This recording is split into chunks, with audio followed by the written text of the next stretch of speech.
ಡಾಕ್ಟ್ರೇ, ಏನಾಗಿದೆ ನನ್ನ ತಮ್ಮನಿಗೆ ಸ್ವಲ್ಪ ಸರಿಯಾಗಿ ನೋಡಿ. ಹಣ ಎಷ್ಟು ಬೇಕಾದ್ರೂ ಖರ್ಚಾಗಲಿ ಪರವಾಗಿಲ್ಲ, ಆದರೆ ನನ್ನ ತಮ್ಮನಿಗೆ ಏನಾಗಬಾರ್ದು.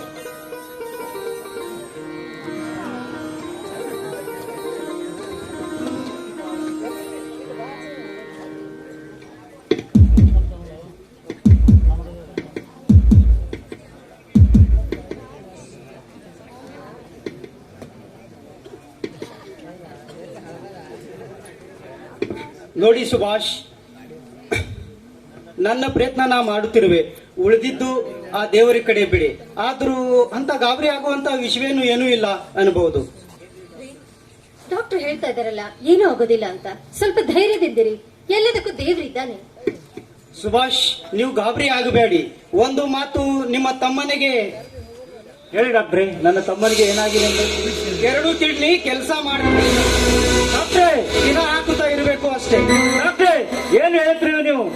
ಹೌದು ಸುಭಾಷ್, ನಾನು ಹೇಳುವುದು ಸತ್ಯ. ನಿಮ್ಮ ತಮ್ಮನನ್ನು ಉಳಿಸಿಕೊಳ್ಳಬೇಕಾದರೆ 1 ಕಿಡ್ನಿ ವ್ಯವಸ್ಥೆ ಮಾಡಲೇಬೇಕು.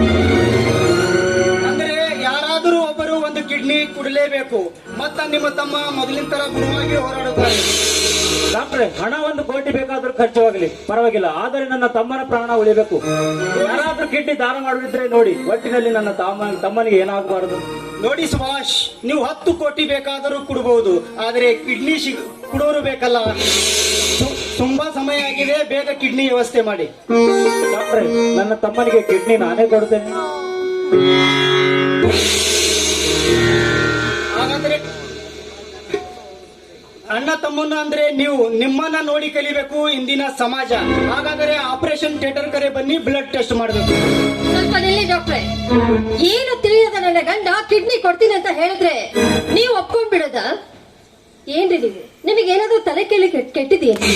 ಹಿಂದೆ ಮುಂದೆ ವಿಚಾರ ಮಾಡ್ಲಾರ್ದೆ ಈ ರೀತಿ ಕಿಡ್ನಿ ಕೊಡ್ತೀನಿ ಅಂತ ಹೇಳ್ಬಿಡದ? ನೋಡಿ, ಅವರ ಹೆಂಡತಿಯಾಗಿ ನಾನು ಹೇಳ್ತಾ ಇದ್ದೀನಿ, ಹಣ ಎಷ್ಟು ಬೇಕಾದ್ರೂ ಖರ್ಚಾಗ್ಲಿ, ಆದ್ರೆ ನನ್ನ ಗಂಡನ ಕಿಡ್ನಿ ಮಾತ್ರ ನಾನು ಕೊಡಿಸೋದಿಲ್ಲ. ಏನಂತ ಮಾತನಾಡ್ತೀರಿ? ಅವನು ನನ್ನ ಒಡ ಹುಟ್ಟಿದ ತಮ್ಮ. ಇಲ್ಲ ಅಂತವ್ರು ಯಾರು? ಹುಟ್ಟುತ್ತ ಅಣ್ಣ ತಮ್ಮಂದಿರು, ಬೆಳೆಯುತ್ತ ದಾಯ. ನೀವ್ ಇದೇ ರೀತಿ ಕಿಡ್ನಿ ಹಾರ್ಟ್ ಅಂತ ಕೊಡುತ್ತಾ ಹೋದ್ರೆ ನಾಳೆ ದಿನ ನಿಮ್ಮ ಫೋಟೋಕ್ಕೆ ಹಾರ ಹಾಕಿ ನಾನು ಹಾಕ ಕೂರ್ಬೇಕಾಗುತ್ತೆ. ನೋಡಿ, ಹಣ ಎಷ್ಟು ಬೇಕಾದ್ರೂ ಖರ್ಚಾಗ್ಲಿ, ಕಿಡ್ನಿ ಮಾತ್ರ ಕೊಡೋದಿಲ್ಲ ಅಂತ ಹೇಳಿ. ವಿಚಾರ ಮಾಡಿ, ನಿಮಗೆ ನಾನು ಬೇಕು ಅಥವಾ ನಿಮ್ಮ ತಮ್ಮ ಬೇಕು? ಡಾಕ್ಟ್ರೇ, ನನಗೆ ನನ್ನ ತಮ್ಮನಿಗಿಂತ ನನ್ನ ಹೆಂಡತಿನೇ ಮುಖ್ಯ. ಸಾರಿ ಡಾಕ್ಟರ್, ನನಗೆ ಕಿಡ್ನಿ ಕೊಡೋದು ಆಗುದಿಲ್ಲ.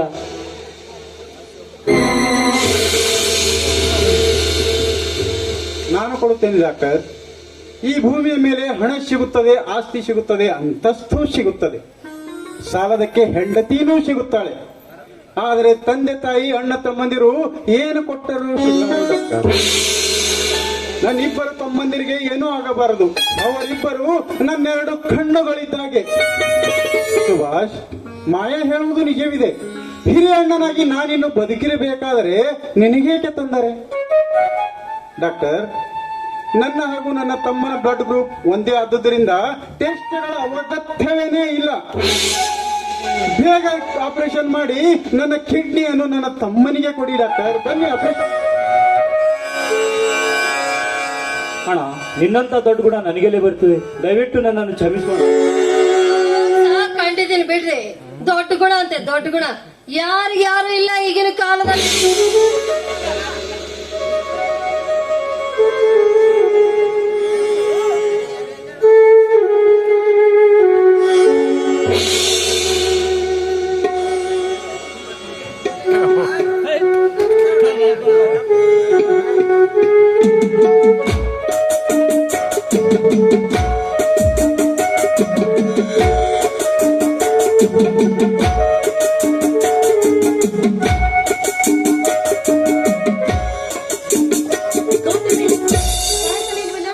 ಇನ್ನು ಸತ್ತಿಲ್ಲ, ಸಾಯೋದ್ರೊಳಗೆ ಭಾವನವರು ಬಂದ್ರು.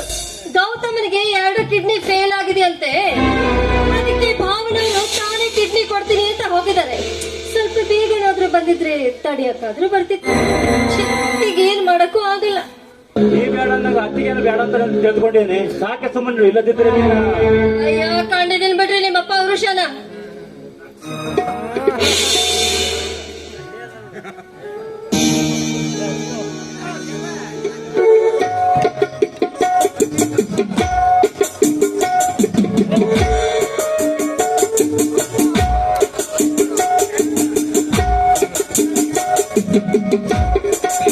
ಸುಭಾಷ್, ಆಪರೇಷನ್ ಸಕ್ಸೆಸ್ ಆಗಿದೆ. ಹೌದಲ್ಲ? ನಿಮ್ಮ ತಮ್ಮ ಅಪಾಯದಿಂದ ಪಾರಾದ. ಅಶೋಕ್ ಕುಮಾರ್, ಬನ್ನಿ ಹೊರಗಡೆ.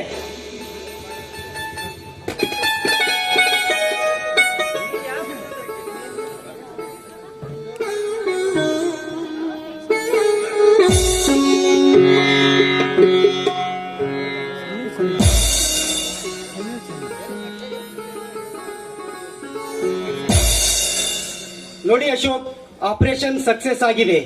ನೀವು ಹಾಗೂ ನಿಮ್ಮ ತಮ್ಮ ಗೌತಮ್ 6 ತಿಂಗಳು ವಿಶ್ರಾಂತಿಯನ್ನು ಮಾಡಬೇಕು. ಭಾರವಾದ ವಸ್ತುವನ್ನು ಎತ್ತಬಾರದು. ಈ ಮಾತ್ರೆಗಳನ್ನು ತರಿಸಿ ನಿತ್ಯ 2 ಟೈಮ್ಸ್ ತಪ್ಪದೆ ತೆಗೆದುಕೊಳ್ಳಿ. ಸರ್, ತಮ್ಮ ದವಾಖಾನೆ ಖರ್ಚು 2 ಲಕ್ಷ. ತೆಗೆದುಕೊಳ್ಳಿ ಸರ್. ಈ ನಿಮ್ಮ ಉಪಕಾರ ಎಂದಿಗೂ ನಾವು ಮರೆಯ. ಉಪಕಾರ ಏನು ಬಂತು ಇದರಲ್ಲಿ? ನನ್ನ ಕೆಲಸ ನಾನು ಮಾಡಿದೆ. ಸುಭಾಷ್, ನಿಮ್ಮ ತಮ್ಮನನ್ನು ನೀವು ನೋಡಬಹುದು.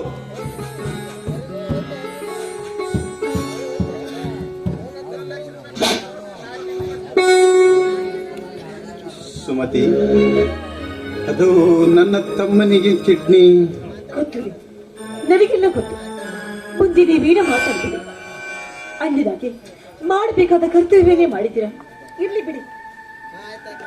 ಸುಮತಿ, ನಿನ್ನನ್ನು ಕೇಳದೆ ನನ್ನ ತಮ್ಮನಿಗೆ ಕಿಡ್ನಿ ಕೊಟ್ಟು ಬಿಟ್ಟು ದಯವಿಟ್ಟು ಕ್ಷಮಿಸಿಬಿಡಿ. ಛೆ, ಛೆ, ಎಂಥ ಮಾತನ್ನು ಮಾತಾಡ್ತಿದ್ದರು ಅಲ್ಲವೇ? ನೀವು ಈ ಮನೆಗೆ ಹಿರಿಯರು. ಆಮೇಲೆ ಈ ಮನೆಯವರ ಭಾರ ಹೊರಬೇಕಾದ್ರೆ ನಿಮ್ಮ ಕರ್ತವ್ಯ ತಾನೇ.